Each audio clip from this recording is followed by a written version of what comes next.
Good evening. Today we will see how we will go for the preparation of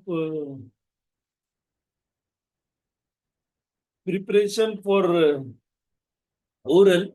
So now in this you have to go stepwise. So you have to go first all the clauses which are in IS 456. I already shared you the video. You are with IS 456 or we have written some clauses at the end of the notebook also. So you go through all clauses in IS 456. Then some quiz questions which we have in the class. So I have also uploaded that questions along with your IS clauses. So you can go through it. And this is important. You should know all designs which you have done your in term work. So in term work, you are with slabs. So you should know whatever you have done in your term work, you should know all sheets properly. If any sheet that was taken by external examiner and ask questions on that one, you should be in position to know which details of the slab you have plotted. What are the reinforcement that you should know for all sheets. So that is all slabs, beams, columns. So your design, your group design, you should be in position to go thoroughly. That three things are important. Some more questions that I am now going to upload. You can go through it first. That is, we have partial safety factor. So in that first, you can go design values. How we will find design values? So the design strength, we have to divide strength of material by partial safety factor gamma n. And for loads, design loads, you have to multiply it with the partial safety factor. That is major difference you should know. So for strength, we have to divide it, means we are going to reduce the strength of the material by dividing partial safety factor. And we are going to increase the load by multiplying by partial safety factor, increase loads. So how we will increase it? We are going to multiply it by partial safety factor. How we will decrease the strength? We are going to divide it by partial safety factor. And we are saying why partial? Because we are using this factor of safety for materials also and for loads also. As we are using for both materials and loads, therefore these safety factors are known as partial safety factor. Keep in mind, we are going to divide for strength and we are going to multiply for loads. Then we have partial safety factor. If you will go to table 18, and in this table 18, they have given different combinations that for your loads, that is dead load, live load, and then your wind load.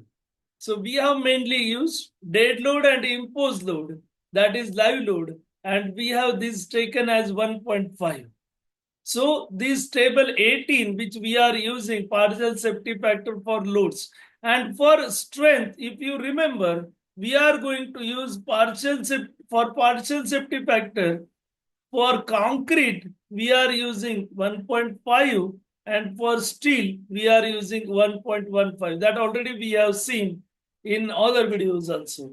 Then we have characteristic strength. Now this is most important. You can see characteristic strength means that value of the strength of material below which not more than 5% of these test results are expected to fall. Means if I will write 1, 2, 3, 4, 5, 6, likewise, then we have till 100.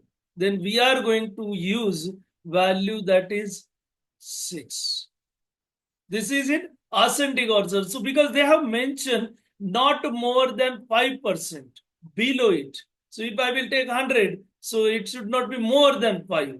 So whatever sixth value I have, that will be my characteristic strength. So keep in mind, in 100 values, if I will arrange it in ascending orders, 1 to 100, then sixth value, that will be my characteristic strength. But if we will go to characteristic load, of total which has a 95% probability of not being exceeded. Means if I will use this 1, 2, 3, 4, 5, likewise, then we have 95, 6, 97, 8, 9, and then 100. So my value is 95. 95th value in ascending order will give me characteristic load. Means values above this or values greater than this should be only 5%. So as I am using 100, so I have to consider it as 95th value. Then only 5 values are above it, 5%. And in strength, only 5% will be below it. So this is clause number 36.7 you have to keep in mind. Then the most important analysis and design. Now, whenever we will go for any structures, we have to go for analysis also, and we have to go for design also. Now, analysis, we have toys. First analysis, we have of loads. And second analysis, we have of that sections, which we have selected.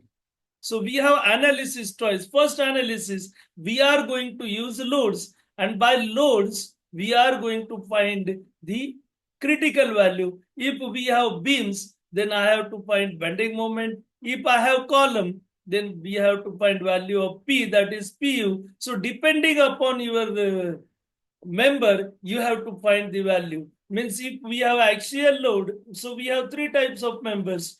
Axial members in which we have to find value of P. If we have flexural member, then we have to find value that is of shear force and bending moment. And third, we have torsional members where we have to find torsion. So we are now interested with these two. So analysis due to loads, we have first go and we will find the critical values of this. And for these critical values, we are going to design, means in design, we have to select the section. So you have to select the section, and that is your design. In analysis, we are going to find the loads, and in design, we are going to find the section. After this selection of section, we have to again analysis. And in this analysis, we have to find strength of member. And this strength of sections. And this strength of sections should be greater than the loads coming on it. And that loads we have already calculated, that is by analysis of loads or by analysis of loads. So whatever we are going to get by analysis of loads should be always less than strength, or strength should be greater than the loads coming on it. So we should know analysis and design very clearly. Then we have classification of section. So classification of section. Now we have considering position of steel and considering amount of steel. Now considering position of steel, if we have steel on tension side only, not on one side, keep in mind. So you have steel on tension side only. Tension side only. Then we have this as singly reinforced. And if we have on compression as well as tension side, then we have that will be doubly. So we have both side, that is on compression side also, steel on compression also, and we have steel on tension also. When we have steel on both sides, then we are going to say that section has doubly reinforced section. Now, what are the reasons we have to go for doubly? First, when MR of singly is less than MU, that is load ultimate bending moment, or we can say factor of bending moment, then we have to go for doubly reinforced section. Then second, when depth is restricted, and when you are going to restricted depth, then we have with first this one. So in that case, we have MR of that singly becomes less than mu. In that case, we have to go for this. Generally, in case of staircase, we will come across this condition because there we have to keep depth less because we require headroom more. And third, when we have reversal of stresses. Reversal of stresses. This you have seen in steel structures where we have combinations dead load plus live load and dead load plus wind load. So we have two values. One value we have gives compression, other will gives tension. In that case also we have to go for doubly reinforced section. Considering the amount of steel, so now we have three types. One is balanced section. Balanced. Now in this, whatever steel is required is AST balanced, or we can say AST critical. Then, so in balance section, our steel and concrete both fail simultaneously. Second, we have under reinforced. In under reinforced, AST value is less than AST balanced or AST critical. So when AST less than AST balanced, it goes under reinforced, and here steel fail first because we have AST provided less. Third, we have over reinforced. This section we always avoid in DRCS, in design of reinforced concrete structure, because over reinforced sections sudden failure, because in this failure is of concrete first and therefore we have sudden. In this case, our value of AST is greater than AST balance and therefore we avoid this section. Avoid this section in limit state method. Then we have formulae for analysis. We have Cu equal to Tu. So these all formulas you should know. Cu equal to Tu. What is Cu? So we have already gone through stress block parameters. They will ask you how you have calculated this Cu value. So we have area of this.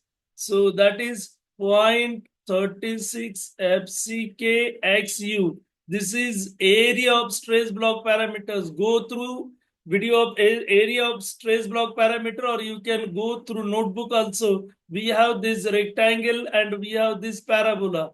This we have 3/7 of XU and parabola we have 4/7 of XU. If we will add areas of these two, then we will get this value. Then how we will get force? So this area we are going to multiply by width. So we have 0.36 FCK XU into B. And then how we will get TU? So simply TU is stress, which is 0.87 Fy, and area we have AST. Now how this 0.87 Fy comes? So we have Fy, design strength, upon partial safety factor, design strength Fy. Partial safety factor is 1.15 for steel, and then it comes 0.87 Fy. Keep in mind. So now this how this comes. So we know stress strain diagram. So we have these three stress strain diagram. You have to go through these three stress strain diagram, and then how we have comes to this third, and this value we have, that is 0.45 FCK. We have this value 33% we have considered 0.67 FCK, and then we have this value FCK. So this FCK we are considering only 67 to consider the area. So as we are taking FCK, that is characteristic strength of concrete on block of 150 by 150, and our sizes of the members are very large. So we are going to reduce this value by 33%. So it is 0.67, and then 0.67 we are going to divide it by gamma m. That is gamma m for concrete we have 0.67 FCK upon 1.5, and that comes 0.446. We are considering it as 0.45. So this value we have 0.45 FCK. Then we have lever arm. Lever arm we have distance between CU and TU. So we have CU force and then we have TU force. So distance between these two is lever arm. And then if we will multiply this by lever arm, then we are going to get moment of resistance. So this will be MR. And our value of MR, moment of resistance, should be always greater than value of load coming on it. That is value of MU. Now we should know how we will have this formula CU1 plus CU2, which is equal to TU for doubly reinforced 0.36 FCK XUB plus FSC ASC, which is equal to 0.87 FY AST. So you should know, you have to go through notebook and you have to see all these formulae and you should be already very familiar with this. And then we have in this cross section, we have flanged section also. We have flanged section. Now in this flanged section, we have two types. We have one that is T beam and another we have that is L beam. Now, if we have slab on both sides of web, slab on both side of web, then we are going to get, say it as T beam. If we have slab on one side of beam, one side, then we are going to say L beam. So all peripheral beam, which we have only slab on one side are L beams, and all internal beams, we have slab on both sides. Though these beams are T beams. So again, formulas we have same. Now for T beam, we have BF. I am repeating it. So you will remember this BW plus 6DF. These both values are same because we have flange on slab on both sides. So this is for T.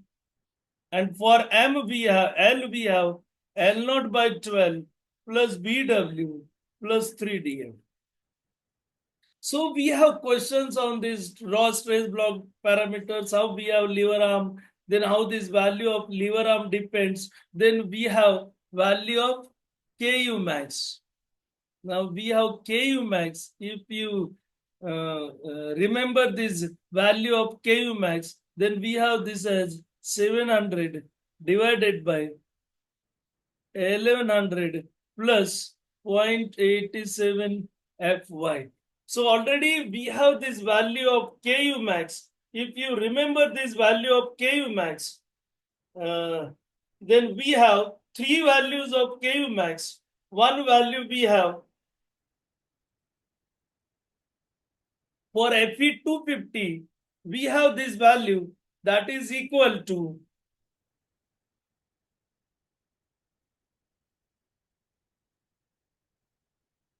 just a minute.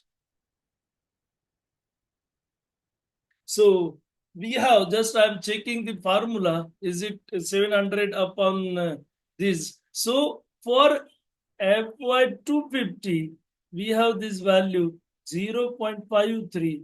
For Fy415, we have this value 0.48. And for 500, this value is 0.46. Why this value is decreasing? Because we have this Fy value that is in denominator. So if denominator increases, automatically value of Ku will decreases. So now you have to keep in mind your value of Ku that depends only on grade of steel. Grade of steel.